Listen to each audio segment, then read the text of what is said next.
Brought to you by TechnoSpark 20 series smartphones. तुम्हाला पुन्हा मुख्यमंत्री व्हायला आवडेल? विधानसभा निवडणुका लगेच येणार. नाही नाही, मला काही व्हायला आवडेल, याला काय अर्थ आहे? क्रिकेट टीमचा कॅप्टन व्हायला आवडेल, जयशाला बीसीसीआयचा अध्यक्ष व्हायला आवडलं. पण तुम्ही पक्षाचे नेते आहात, मुख्यमंत्री होण्याची मजा बाळगणं चुकीचं काय? एक तेच माझं म्हणणं आहे, माझी आवड निवडपेक्षा समजा मी मुख्यमंत्री झालो, काय चुकीचं आहे? चुकीचं काय? मोदी जर तिसऱ्यांदा पंतप्रधान पदाच्या मुंडावळ्या बांधतात, अमित शाह गृहमंत्री आणि गृहमंत्री होऊन ते सुद्धा गुडघ्याला बाशिंग बांधून तयार आहेत, तर इच्छा तुमच्या त्या इच्छा आणि माझ्या काय? माझं स्वप्न जर का असतं तर मध्ये देवेंद्र म्हणाले 99 साली काय मी 95 सालीच मला बाळासाहेबांनी मुख्यमंत्री केलं असतं ना. तुम्ही कोण? फडणवीस म्हणाले 14लाच तुम्ही मुख्यमंत्री झाला. 95 साली झालो असतो ना. तुम्ही कोण? माझे वडील माझे घराण्याशी म्हणता ना 95लाच मला बाळासाहेबांनी मुख्यमंत्री केलं असतं. तुम्ही कोण होणार होत आहे प्रश्न विचारणारे? आणि तुम्ही मात्र पुन्हा येईन करत चपरासी होऊन पुन्हा येत आहे. आणि मला मात्र मी समजा इच्छा नाहीये माझी, पण जर मी इच्छा व्यक्त केली तर चूक काय? नाही तसं नाही, पण तुमची इच्छा आहे का? मुद्दा आहे. नाही, माझी बरोबर मध्ये जातच नाही, कारण तो तुमचा स्वतःचा प्रश्न आहे. त्याच्यामध्ये मी स्वप्न बघणाऱ्यातलं नाही, पण आलेली जबाबदारी टाकून पळणारही मी नाही. आता माझी शिवसेना फोडले, त्या फोडीचा सूड उगवल्याशिवाय मी राहणार नाही. मला शेवटी हा सूड उगवणार. शेवटी मला एक त्याच्यामध्ये असं विचारायचं आहे की महाराष्ट्रामध्ये तुम्ही म्हणाल की जनतेच्या मनात गोष्टी क्लिअर आहेत, पण तरी सुद्धा आपण जर एखाद्याला मतदान करतोय तर त्या भूमिकेवरती ते ठाम राहतील का याच्याबद्दल नक्कीच साशंकता आहे. आणि म्हणून तुम्हाला हा प्रश्न आहे, कारण मध्ये मध्ये आपण इंटरव्ह्यूज ऐकतो, त्याच्यामध्ये म्हणतात की नाही उद्धव भाई वैयक्तिक आमचा संबंध चांगला आहे, तुम्हाला बरं नसेल तेव्हा मीच तुम्हाला फोन करेन, तुम्ही पण तेच म्हणता. अशा परिस्थितीमध्ये ही माणुसकी आणि हिंदुत्व आहे.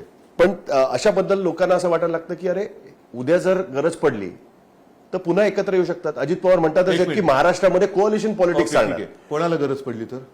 तुम्हाला किंवा त्यांना? नाही, आम्हाला कशाला पडेल? त्यांना गरज पडली तर? त्यांना गरज पडेल म्हणजे त्यांचं सरकार येत नाही तुम्ही मान्य करताय? नाही, अशी चर्चा आहे. अशी चर्चा म्हणजे चर्चेचा अर्थ तोच आहे की त्यांचं सरकार येत नाही. बरं ठीक आहे, मी वेगळ्या पद्धतीने तुम्हाला हाच प्रश्न विचारतो. पण वेगळ्या पद्धतीने अर्थ तोच आहे ना. मी स्पष्ट तुम्हाला पहिली गोष्ट अशी की म्हणजे त्यांचं सरकार येत नाही, हे आता काय गरजवंताला अक्कल नसते. म्हणजे त्यांना गरज पडणार आहे हे त्यांनी मान्य केले, म्हणजेच त्यांचं सरकार येत नाही, ते हरतायत हे त्यांनी मान्य केले. आणि म्हणून मी म्हटलं ना की काल सहज गमतीत त्या शब्दाचा अर्थ शब्दशः घेऊ नका.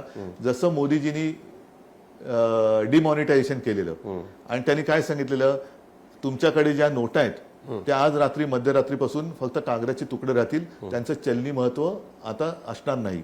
तसं मी म्हटलं की देशाने आता डिमोदिनेशन केलेलं आहे, करणार आहे.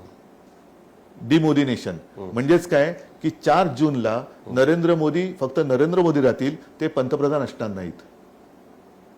पण यापुढचा तुमचा नारा महाविकास आघाडी बरोबर, भारतीय जनता पार्टी बरोबर जाणार नाही? नाही.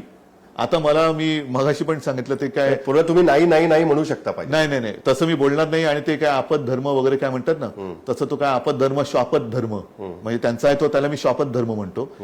तर तसं मी काय बोलणार नाही. मी शब्दाचा पक्का आहे आणि मी जे बोलतो ते मी करून दाखवतो. म्हणून लोक मला आज सुद्धा त्यांच्या कुटुंबातला एक सदस्य मानतात. कुठल्याही परिस्थितीत भारतीय जनता पार्टी बरोबर यापुढे जाणार नाही. जो 18चा तुमचा नारा होता तो आता यापुढे अंमलात येणार एकदा कुठल्याही परिस्थितीत? कुठल्याही नाही, कारण तुम्ही अमिताभ बच्चनजीचा सरकार पिक्चर पार्ट 1 बघितलंय? हो.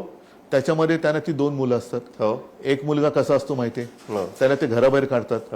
मग आई सांगते की आपणाही बेटा आहे, आणि तोच बेटा त्यांचा खून करायला येतो. आलं लक्षात? त्याच्यामुळे आता तो मला त्यांच्याकडनं पुन्हा वार करून घ्यायचा नाही.